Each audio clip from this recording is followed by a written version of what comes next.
क्या आपके साथ कभी ऐसा हुआ है कि आपके पास बहुत सारे विचार होते हैं, लेकिन समझ नहीं आता कि करना क्या है? आप बहुत मेहनत करते हैं, बहुत सारी चीजें सीखते हैं, बहुत सारे प्लान्स बनाते हैं, लेकिन फिर भी अंदर से कंफ्यूजन बना रहता है। कभी करियर को लेकर कंफ्यूजन, कभी पैसे को लेकर, कभी रिलेशनशिप को लेकर और कभी अपने फ्यूचर को लेकर। लेकिन क्या हो अगर आपकी प्रॉब्लम नॉलेज की कमी नहीं, बल्कि क्लैरिटी की कमी हो? यही बात जेमी स्मार्ट अपनी किताब क्लैरिटी में समझाते हैं।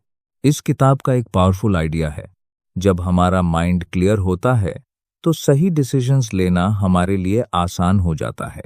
आज की इस वीडियो में हम इस किताब के इंपॉर्टेंट आइडियाज को स्टेप बाय स्टेप समझेंगे और जानेंगे कि हम अपनी जिंदगी में क्लैरिटी कैसे ला सकते हैं। तो वीडियो को अंत तक जरूर देखिए, क्योंकि आखिरी में मैं आपको एक सिंपल एक्सरसाइज बताऊंगा जिसे आप आज ही करके अपने माइंड को थोड़ा ज्यादा क्लियर कर सकते हैं। अगर आपको इस क्लैरिटी बुक समरी से कुछ नया सीखने को मिला है तो वीडियो को लाइक जरूर करें और ऐसी ही पावरफुल बुक्स की आसान हिंदी में समरीज देखने के लिए चैनल को सब्सक्राइब कर लीजिए और कमेंट में सिर्फ एक शब्द लिखिए, क्लैरिटी। अगर आप अपनी जिंदगी में कंफ्यूजन कम करके अपने गोल्स पर ज्यादा फोकस करना चाहते हैं, इस वीडियो को अपने किसी ऐसे दोस्त के साथ भी शेयर करें जो इस समय अपने करियर, बिजनेस या लाइफ को लेकर कंफ्यूज्ड है। STP, एक क्लैरिटी आखिर है क्या? सबसे पहले समझते हैं कि क्लैरिटी का मतलब क्या है। क्लैरिटी का मतलब यह नहीं है कि आपके पास हर सवाल का जवाब होना चाहिए। क्लैरिटी का मतलब है आपको यह दिखाई देने लगे कि इस समय वास्तव में क्या महत्वपूर्ण है। मान लीजिए आपके सामने एक शीशा है, लेकिन उस पर धूल लगी हुई है। शीशा खराब नहीं है, उसकी रिफ्लेक्शन की क्षमता खत्म नहीं हुई है, बस धूल की वजह से आपको साफ दिखाई नहीं दे रहा। हमारा माइंड भी कुछ ऐसा ही है। हमारे अंदर सोचने और समझने की क्षमता पहले से मौजूद होती है, लेकिन स्ट्रेस, फियर, ओवरथिंकिंग, असम्पशंस और पास्ट एक्सपीरियंसेस हमारे थिंकिंग को धुंधला कर देते हैं। इसलिए कई बार हमें नया आंसर खोजने की जरूरत नहीं होती, हमें सिर्फ अपने माइंड की धुंध को कम करना होता है। स्टेप 2, हमारी थिंकिंग हमेशा रियलिटी नहीं होती। यह किताब का सबसे इंपॉर्टेंट कॉन्सेप्ट है। हम अक्सर अपनी सोच को रियलिटी समझ लेते हैं। उदाहरण के लिए, अगर किसी व्यक्ति को लगता है मैं यह काम नहीं कर सकता, तो वह इस थॉट को फैक्ट समझने लगता है, लेकिन वास्तव में यह सिर्फ एक थॉट है। इसी तरह अगर आपके माइंड में आता है मेरे पास पैसे नहीं हैं, इसलिए मैं आगे नहीं बढ़ सकता, तो यह जरूरी नहीं कि यह पूरी रियलिटी हो।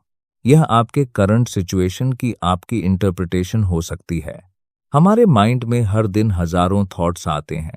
कुछ पॉजिटिव होते हैं, कुछ नेगेटिव होते हैं, कुछ यूजफुल होते हैं और कुछ बिल्कुल बेकार।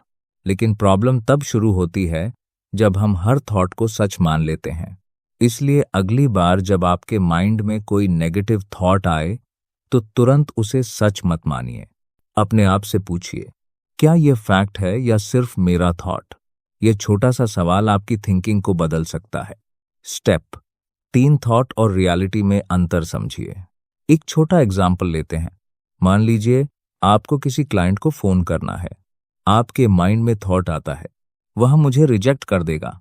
अब अगर आप इस थॉट को रियलिटी मान लेते हैं तो शायद आप फोन ही नहीं करेंगे। लेकिन अगर आप समझते हैं कि यह सिर्फ एक पॉसिबिलिटी है, फैक्ट नहीं, तो आप एक्शन ले सकते हैं। हो सकता है क्लाइंट रिजेक्ट कर दे, लेकिन यह भी हो सकता है कि वह आपका प्रपोजल एक्सेप्ट कर ले। यानी प्रॉब्लम हमेशा सिचुएशन में नहीं होती। कई बार प्रॉब्लम उस सिचुएशन के बारे में हमारी थिंकिंग में होती है। स्टेप 4, ओवरथिंकिंग क्यों होती है? आज की सबसे बड़ी प्रॉब्लम्स में से एक है ओवरथिंकिंग। हम एक ही सिचुएशन को बार बार अपने माइंड में चलाते रहते हैं। अगर ऐसा हो गया तो, अगर मैं फेल हो गया तो, लोग मेरे बारे में क्या सोचेंगे, अगर मेरा डिसीजन गलत हुआ तो, और धीरे धीरे हमारा माइंड पॉसिबिलिटीज की एक पूरी दुनिया बना देता है। लेकिन ध्यान दीजिए, इनमें से ज्यादातर चीजें अभी हुई ही नहीं हैं। हम फ्यूचर की इमेजिनरी प्रॉब्लम्स को प्रेजेंट में एक्सपीरियंस कर रहे होते हैं। इसलिए जब आप ओवरथिंकिंग में फंसें तो खुद से पूछें, इस समय वास्तव में क्या हो रहा है?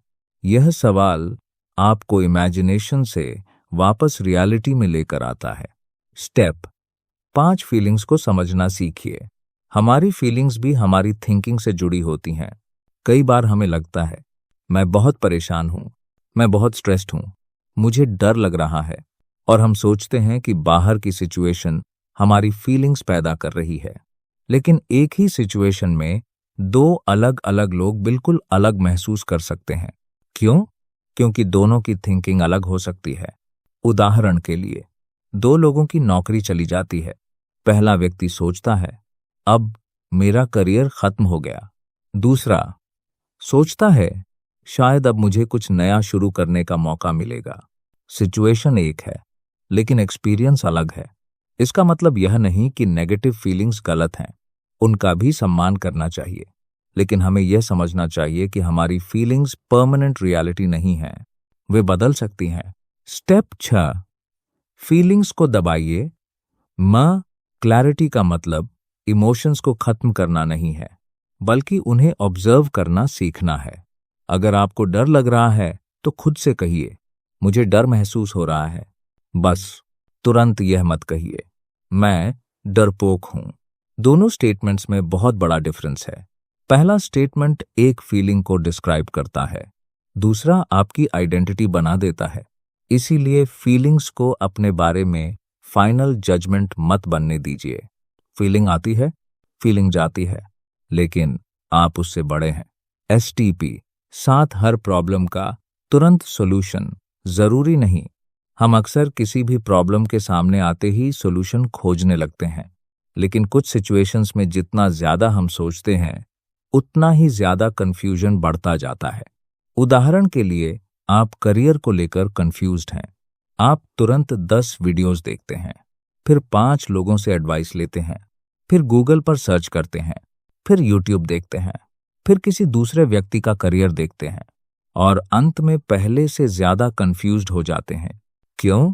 क्योंकि इंफॉर्मेशन बढ़ गई, लेकिन क्लैरिटी नहीं आई। इसलिए कभी कभी आपको और इंफॉर्मेशन की जरूरत नहीं होती, आपको थोड़ी शांति चाहिए। जब माइंड शांत होता है तो कई आंसर्स नेचुरली दिखाई देने लगते हैं। STP 8, शांत माइंड बेहतर डिसीजंस लेता है। मान लीजिए आपको 2 ऑप्शंस में से एक चुनना है, लेकिन आप बहुत स्ट्रेस्ड हैं।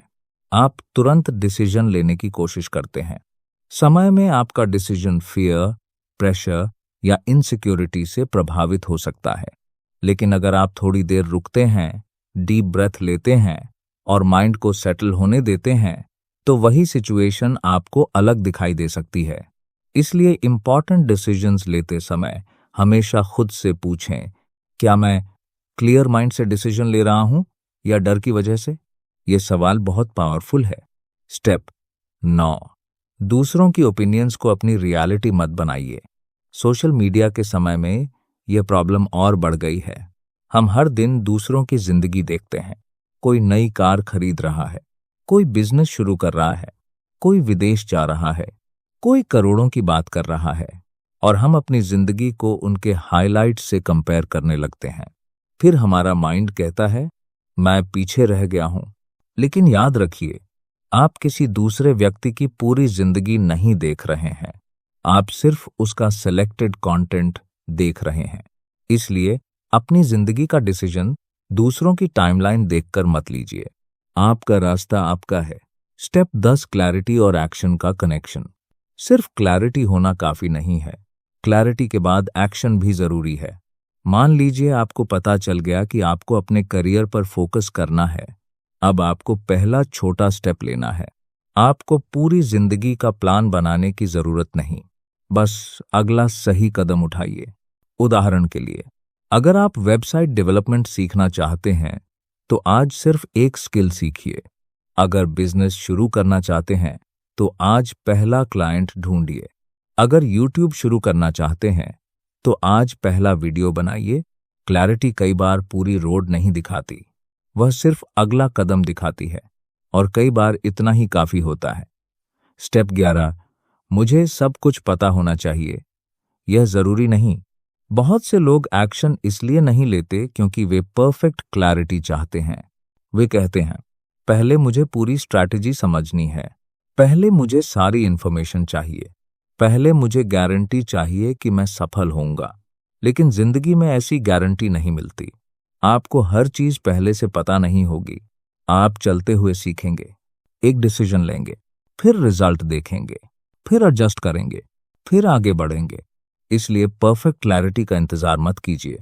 जितनी क्लैरिटी अभी है उसके आधार पर अगला सही कदम उठाइए। स्टेप 12, अपने माइंड को स्पेस दीजिए। आज हमारा माइंड लगातार इंफॉर्मेशन कंज्यूम कर रहा है। Instagram, YouTube, news, WhatsApp, notifications, short videos, messages, हर समय कुछ न कुछ चल रहा है। ऐसे में माइंड को प्रोसेस करने का मौका ही नहीं मिलता। इसलिए रोज थोड़ा समय ऐसा रखें जिसमें कोई अननेसेसरी इंफॉर्मेशन ना हो।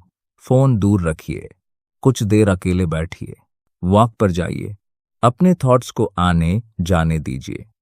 अगर आपको यह बुक समरी पसंद आई हो तो वीडियो को लाइक करें, चैनल को सब्सक्राइब करें और कमेंट में जरूर बताएं आपकी जिंदगी में अभी सबसे ज्यादा क्लैरिटी किस चीज को लेकर चाहिए।